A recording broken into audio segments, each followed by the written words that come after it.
প্রথমে আমি যে দেশটার কথা বলবো সেটা হলো রাশিয়া। সেকেন্ডলি যারা mother unit of BRICS, Russia, China, India, Brazil, যারা mother unit of BRICS and South Africa, ঠিক আছে, এই যে ইউনিটগুলোকে যদি আমি একত্রিত ভাবনা চিন্তা করি তাহলে আমরা যেটা বুঝতে পারবো যে একটা হচ্ছে military power plus economic power, দ্বিতীয়জন হচ্ছে প্রচন্ড রকমভাবে resourceful and one of the biggest population of the world. India হচ্ছে one of the biggest population of the world, শুধু তাই নয়, in fact the biggest population of the world.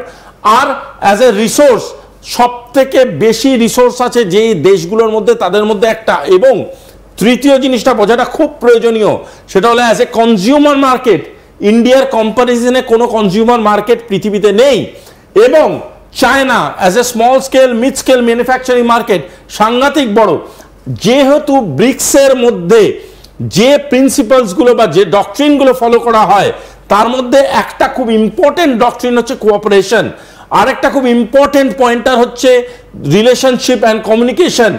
আমি এইগুলোতে আসবো, রিলেশনশিপ, কমিউনিকেশন, ট্রেড, আর কি কি সম্পর্ক আছে সেগুলোতে আসবো। কিন্তু এই যে এই দেশগুলো Russia, China, India, UAE, Iran, Ethiopia, Saudi Arab, Egypt, South Africa, Brazil এবং আর্জেন্টিনা, এই যে দেশগুলো রয়েছে, আমি এর মধ্যে থেকে কয়েকটা দেশকে একটু বেছে নিই। রাশিয়া, চায়না, ইন্ডিয়া, যদি আমরা বেছে নিই তাহলে তারা কি কোথাও একটা একত্রিত হচ্ছে ইরানের সাপোর্টে? আপনার কি মনে হচ্ছে? দেখো, সাপোর্ট বলতে ডিপ্লোমেসিতে অনেক রকম জিনিস দাঁড়ায়। সাপোর্ট মানে কিন্তু শুধুমাত্র মিলিটারি সাপোর্ট বা ফিজিক্যাল সাপোর্ট, বা আমি যদি বলি সেনা পাঠিয়ে দেবে সেই সাপোর্ট, সেটা কিন্তু নয়। সাপোর্ট মানে কিন্তু অনেক রকম মানে দাঁড়ায় একটা কূটনীতিতে।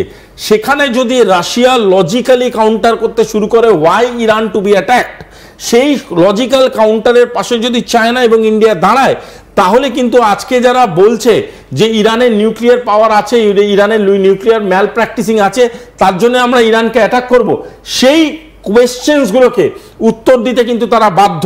কারণ একটা প্ল্যাটফর্মের থেকে যদি এই কোয়েশ্চেনগুলো থ্রো করা হয় যে কেন আপনি এই মানুষটার গায়ে হাত তুলছেন, কেন বারংবার তাকে বিপদে ফেলছেন, তাহলে কিন্তু তারা উত্তর দিতে বাধ্য। কারণ একদিক দিয়ে বলছো তারা নিউক্লিয়ার ম্যাল প্র্যাকটিসিং করে, অন্য দিক দিয়ে বলছো যে তাদেরকে যে রিসোর্স আছে তাদের নিজস্ব ইন্টেলিজেন্স, ইউএসএ নিজস্ব ইন্টেলিজেন্স সেটা নাকচ করে দিচ্ছে, এবং তুমি কন্টিনিউ করছো অ্যাটাক করা। শুধু তাই না, আরো অ্যাগ্রেশন বাড়াতে বলছো ইসরায়েলকে।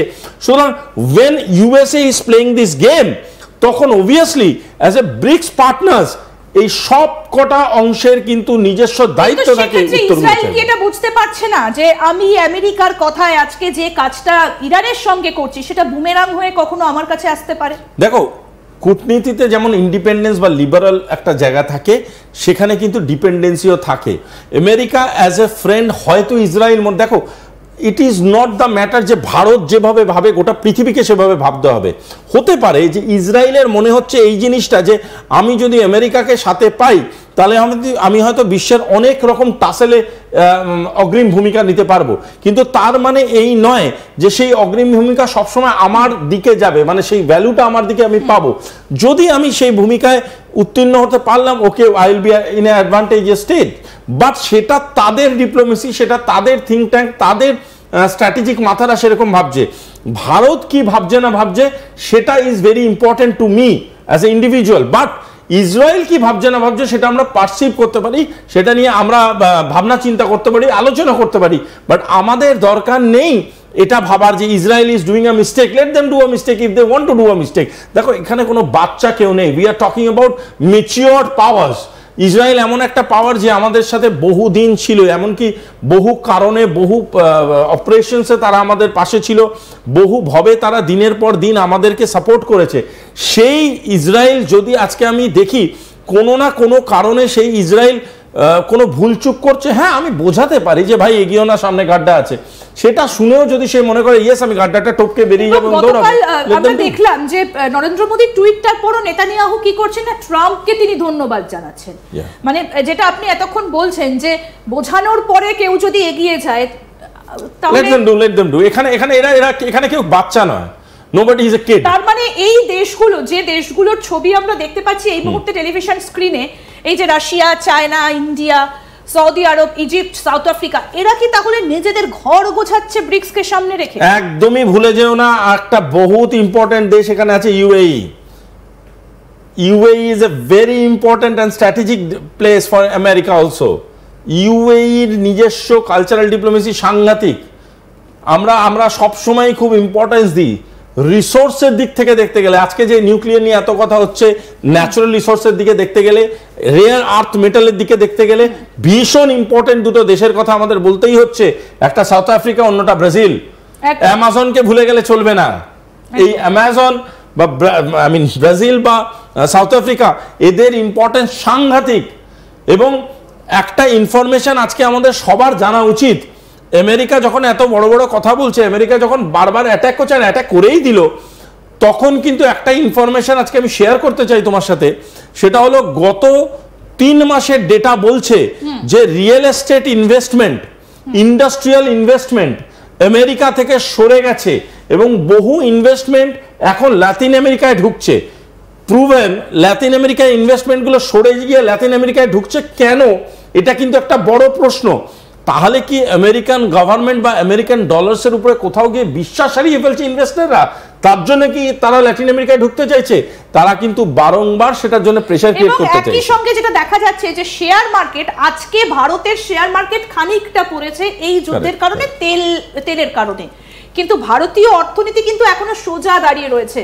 এবং অনেক অর্থনীতিবিদ মনে করছেন যে এর ফলে ভারতের অর্থনীতি খুব তাড়াতাড়ি চাঙ্গা হবে, কারণ বিনিয়োগ এবং পুঁজি ভারতের অর্থনীতিতে একটা বড় প্রভাব ফেলবে, ভারতের মার্কেটে আরো মানি আসবে, সোর্সটা বাড়বে। এর পাশাপাশি আমরা ব্রিক্স নিয়ে আলোচনা করছিলাম, যেটা শুভাশিস অনেক আগে একটু হিন্ট দিয়েছিলেন যে ভারতের মার্কেট, চায়নার মার্কেট কিংবা রাশিয়ার মার্কেট কতটা এই মুহূর্তে জুড়ে রয়েছে গোটা বিশ্বে। আর অন্যদিকে ডলারাইজেশনের কথা আমরা আগে বলেছি। তাহলে কি তৃতীয় বিশ্বযুদ্ধ যদি হয়, তাহলে কি ব্রিক্সের কোনো আর্মি গড়ে উঠবে তৃতীয় বিশ্বযুদ্ধ লড়তে, নেটোর মুখোমুখি হতে? আসুন সেদিকে এবার আমরা নজর দিই।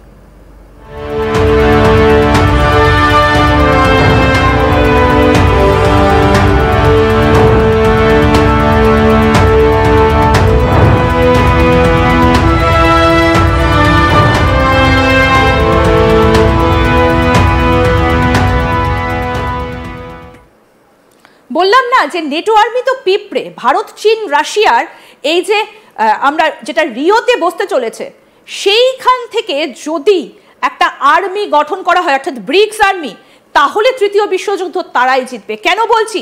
এবার আস্তে আস্তে সেই পেজগুলো ওপেন করব। পরের পেজে যাই আমরা।